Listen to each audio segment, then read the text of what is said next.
പനിയായിരുന്നു റസൂലിന്, വിട്ടുമാറാത്ത പനി. ആയിഷ ബീവിയുടെ മടിയിൽ തലവെച്ച് കിടക്കാണ്. പനിയൊന്ന് വിട്ടുപോകാൻ മഹദി തന്നാലാവുന്നത് ചെയ്യുന്നുണ്ട്, പക്ഷേ പനി ഒട്ടും കുറയുന്നില്ല.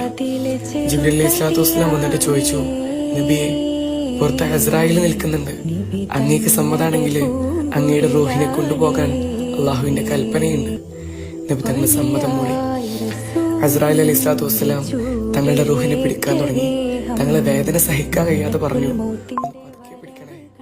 മറുപടി ഇതായിരുന്നു, നബിയെ, വെണ്ണയിൽ നിന്നും നൂല് വലിക്കുന്നത് പോലെയാണ് അങ്ങയുടെ റൂഹിനെ പിടിക്കുന്നത്. നബി തങ്ങൾ പറഞ്ഞ മറുപടി, ഇങ്ങനെയാണെങ്കിൽ എന്റെ ഉമ്മത്തിന്റെ അവസ്ഥ എന്താകും? അങ്ങനെ മദീനയിൽ ആ വാർത്ത പരന്നു, നബി തങ്ങൾ വഫാത്തായിരിക്കുന്നു.